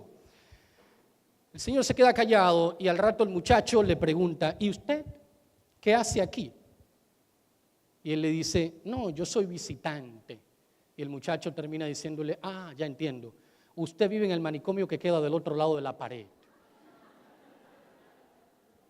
A mí me encanta esa parábola. Cuando ya no somos capaces de cambiar una situación, nos encontramos ante el desafío de cambiarnos a nosotros mismos. Viktor Frankl, que como todos ustedes a lo mejor saben, psiquiatra que estuvo en los campos de concentración en Auschwitz, prisionero allí, perdió todo, perdió su familia él salió vivo. Y qué bueno que salió vivo porque nos dejó un libro brillante, fantástico, que se llama El hombre en busca de sentido, el cual les recomiendo que lo lean a cada uno si no lo han leído, El hombre en busca de sentido. Y en ese libro él dice algo interesantísimo sobre la psicoterapia, que siempre hago énfasis en eso. Mis estudiantes que me han tenido en las aulas saben que hablo mucho de la psicoterapia porque creo en ella. Pasé y he pasado por procesos psicoterapéuticos y creo en la psicoterapia. Víctor Frankl decía que la psicoterapia es un encuentro contigo mismo, en donde participan dos personas, a veces tres, a veces más, la familia, por ejemplo, tu pareja, pero al final termina siendo un encuentro contigo mismo. De manera que el llamado a esto es, sobre todo a los estudiantes, que a veces hay que definitivamente responsabilizarse. Y si hay algo que no podemos cambiar, que no somos capaces de cambiar, entonces empezar a responsabilizarnos nosotros. Y la salud es responsabilidad de cada uno de nosotros. Pero como no somos seres aislados ni aislantes, esa responsabilidad que tenemos con nuestra salud es compartida y es compartida con el colectivo social. Voy a seguir diciéndoles algunas cositas relacionadas con la salud. Esto que ustedes ven aquí, esta imagen lo que representa es que los polos similares se atraen más que los opuestos, contrario a lo que hemos venido creyendo. Hay estudios que identifican que las personas, mientras más se parecen, mejor se llevan. Aquello de que los polos opuestos se atraen, eso es solamente cierto en el mundo de la física. Con las personas no es así. Y si no, compruébenlo con sus amigos, con sus relaciones más cercanas que tienen. La mayoría de la gente siempre busca un par que se le parezca. La excepción es la juntura de los polos opuestos en la gente, no es la regla, es la excepción. Si no, compruébenlo con ustedes, cuando ustedes buscan una amistad sincera, franca, ¿qué buscan? El que más se parezca a ustedes, el que más comparta intereses. Por eso ustedes ven aquí estos dos envejecientes compartiendo intereses. O sea que aquello de los polos opuestos no se aplica con los seres humanos. Eso es parte de la salud. Buscar una persona que comparta intereses con nosotros nos puede garantizar salud y tranquilidad. Esta otra imagen refleja que las personas más felices, lo cual es difícil determinar, pero se puede hacer, las personas más felices del planeta Tierra son las que más tendencia tienen a ayudar a los necesitados. Hay estudios que así lo comprueban. Eso también genera un estado saludable, cuando nos sentimos útiles y que podemos ayudar a los demás. Esto que ustedes ven aquí, que dice 5 fortalezas, lo pongo ahí porque hay estudios también que han determinado que las personas más felices en su campo laboral son capaces de desarrollar de 3 a 5 fortalezas de manera simultánea, más que los que son infelices en su trabajo. Eso también tiene que ver con la salud. Y ustedes tal vez lo pueden ver cuando tienen un compañero que siempre está feliz en el trabajo, lo cual también es cuestionable porque la felicidad es un estado, digamos que no es permanente. Tenemos momentos de felicidad como tenemos momentos de tristeza. Eso es lo normal. Lo patológico es que usted siempre esté triste, que caiga en la depresión o que siempre esté feliz. Eso también es patológico porque existe la felicidad patológica. Pero la felicidad, ya voy para allá, la felicidad implica que el hombre o la mujer puede desarrollar muchas fortalezas en su campo laboral. Y aquí, esto es un estudio que demuestra que las personas que reciben mayor apoyo social, tienden a ser personas que se recuperen con más rapidez de los problemas que le afectan. ¿Conocen a este señor? Hablando de apoyo social, una de las grandes enfermedades de nuestro siglo es la indiferencia. Quiero pasar, antes de seguir con la próxima diapositiva, porque está relacionada con esta, y voy a terminar, así que quiero que escuchen esto. El término salud integral lo estoy usando acá con la idea subyacente del proceso de humanización de salud en todos sus componentes. Cuando yo utilizo salud integral aquí, estoy hablando esencialmente de la visión más humana que nos podamos imaginar de salud integral. Yo particularmente no podría concebir cuando hablamos de salud global o salud integral, sin ver esto desde la perspectiva más humana que nosotros somos capaces de desarrollar. Simplemente hay otras formas de ver la salud integral, pero la más humana seguirá siendo la más factible, aunque la visión humanizadora no sea la más común ni la predilecta de las sociedades en donde sabemos se practica el capitalismo más rapaz e inconmensurable. Allí, en esa sociedad donde la medicina ha sido secuestrada por el capital financiero y el paradigma de las meras utilidades. Y espero que entiendan lo que quiero decir. Pensar en salud integral, mejor aún practicarla, significa tener que superar modelos de pensamiento reduccionistas y unidimensionales con el que hayamos o con los cuales hayamos tratado de dar respuestas a los problemas de salud más complejos que deben enfrentar los ciudadanos de nuestra sociedad actual. Y ahora voy a hablar, ya hablé de salud integral. ¿Cuál es el concepto que yo tengo de salud integral? Detrás de esa idea está lo meramente humano, muy divorciado de toda esta rapacidad que hoy tenemos, producto del capitalismo más inconmensurable y más despiadado. Ahora quiero referirme a los próximos dos conceptos del título. Narrativas globalizantes, ¿qué es eso? Y la sociedad compleja. Estamos acostumbrados a escuchar el término narrativa dentro del ámbito literario, referido básicamente a relato. Sin embargo, en esta ocasión yo lo quiero utilizar desde el punto de vista lingüístico, refiriéndome a narrativas como discursos. Y los discursos, que son las formas en cómo se construye el lenguaje, los discursos son los elementos fundantes de toda sociedad. Claro, no quiero decir con esto que sustituyo el significado más prístino, más original de la palabra narrativa, pero lo utilizo aquí como discurso. Es decir, como aquella palabra que discurre y con la cual se construye cada elemento constitutivo de la realidad objetivada. Porque la eficacia del discurso es, indudablemente, innegable e irrefutable, máxime cuando se trata de hacer mutar la mente hacia nuevos paradigmas, hacia otros modelos de pensamiento. Las narrativas globalizantes en el marco de la salud constituyen esos discursos que buscan sobremanera sustituir esa visión fragmentaria y el quehacer fragmentado de los profesionales y de aquellos agentes que están llamados como agentes principales a cambiar el sistema de la sociedad compleja en la que vivimos. ¿Qué es la sociedad compleja?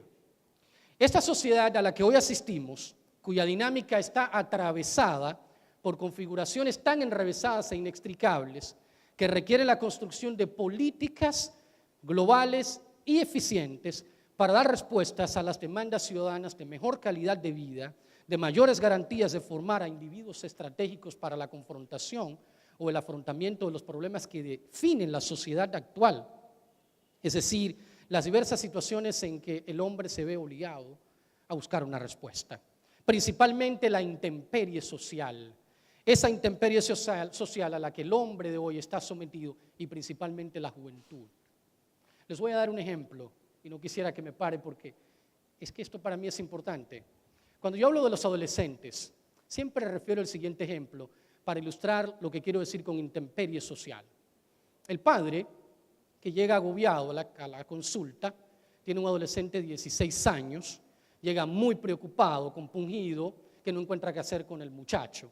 El muchacho todo el día durmiendo, cuando no está durmiendo está con la televisión, está con el teléfono, está en el mundo digital, que a propósito es un mundo paralelo que ilusoriamente el adolescente crea para divorciarse de la realidad, que no puede con ella. Y entonces el padre llega, le dice al muchacho, mira, tú todo el tiempo durmiendo allí, yo que me parto el lomo, que me parto la espalda trabajando, tú te mantienes con mi dinero, qué feliz tú estás. Él asume eso y va a la consulta porque no encuentra qué hacer, porque el muchacho se aprovecha de él. El muchacho está feliz, está gozando. Desde el psicoanálisis lacaniano, el goce no significa goce como ustedes lo entienden. El goce es otra cosa. Sí, ese muchacho está gozando, pero su goce es de sufrimiento. Ese muchacho está durmiendo el día completo con la televisión, el teléfono, o lo que ustedes se puedan imaginar, pero está planificando cómo suicidarse. Pero al padre no le pasa nada de eso por la cabeza, Porque el adolescente se encuentra en una intemperie social porque no encuentra qué hacer con esta realidad que le ha tocado vivir. El adulto no tiene respuesta para el adolescente. El adulto en sus ambigüedades éticas, en sus ambivalencias personales, no tiene respuesta para el adulto. Pero ese muchacho que está allí acostado todo el día, que tú dices que está viviendo de ti y que tú te partes el lomo para mantenerlo y él está gozando, sí, tiene un goce, pero ese goce es sufrimiento. Porque además de eso se llena de culpa el muchacho, no se lo dice al papá, porque él no tiene cómo expresarlo, no tiene cómo atravesarse por el lenguaje como lo hace el adulto. Y ese muchacho lo que está es planificando cómo suicidarse. ¿Y cómo yo sé eso? Porque montones de adolescentes me lo han dicho. ¿Por qué duermes tanto? No encuentro qué hacer con mi vida, estoy deprimido, no tiene sentido esto, no tiene sentido la vida. Además, tiene un sentimiento de culpa, de que el padre se está matando el lomo, lo está manteniendo y él no está haciendo nada, porque la sociedad no tiene una respuesta para él. Eso es intemperie social. Una intemperie que nos atraviesa a todos, pero el adolescente lo atraviesa de una manera más contundente, porque él no la sabe explicar. Esta intemperie social a la que hago referencia es el resultado de las explicaciones y los análisis fragmentarios de fenómenos que ocurren en contextos globales, pues para nadie es un secreto que todo acontecimiento local ya es global. Lo que pasa aquí tiene repercusión en el mundo entero por aquello de que vivimos en la sociedad planetaria.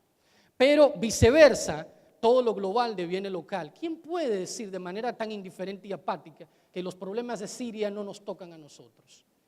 O que los problemas de Venezuela nosotros no tenemos nada que ver con eso. La indiferencia de la cual nos habla Robin Williams.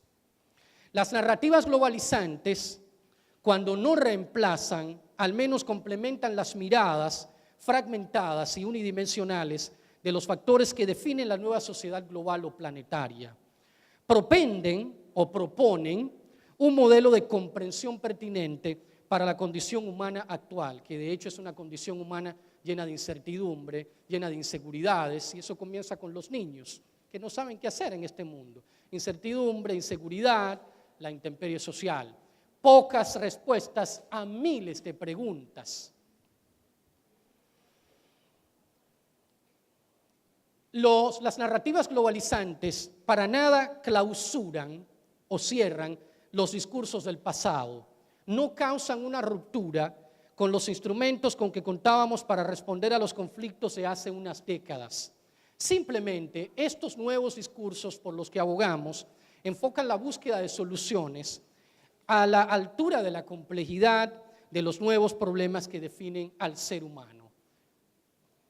Entre la desolación, el nihilismo, consecuente de la crisis de ciertas utopías y el desafío de los nuevos signos del devenir de la humanidad, nace por defecto o carencia la necesidad de un pensar y un hacer adecuados y oportunos a la escala y la complejidad de los acontecimientos del presente. Con esto voy a terminar, se va a quedar mucho por decir, pero digo, la sociedad compleja es efectivamente aquella que se caracteriza por imprimir permanentemente la perplejidad. Y no me digan ustedes que no están en un estado de perplejidad constantemente. Mi temor a ser atracado, mi temor a ser robado, eso es perplejidad permanente. Estamos en un estado de perplejidad porque la sociedad de hoy nos lleva allí. ¿Y cómo hablar de salud integral si no tomamos esos factores en cuenta? No es posible hablar de salud integral partiendo solamente del individuo. Imposible. La sociedad compleja es efectivamente aquella que se caracteriza por imprimir, como dije, la perplejidad, por introducir una madeja enrevesada e inextricable de nuevos fenómenos que causan desorden, ambigüedad e incertidumbre. Hay un profesor argentino, Raúl Mota, que tuve la oportunidad de tenerlo como profesor, y él dice: la sociedad compleja o la complejidad es ese tejido de eventos, acciones, interacciones, retroacciones, determinaciones, azares que constituyen nuestro mundo fenoménico.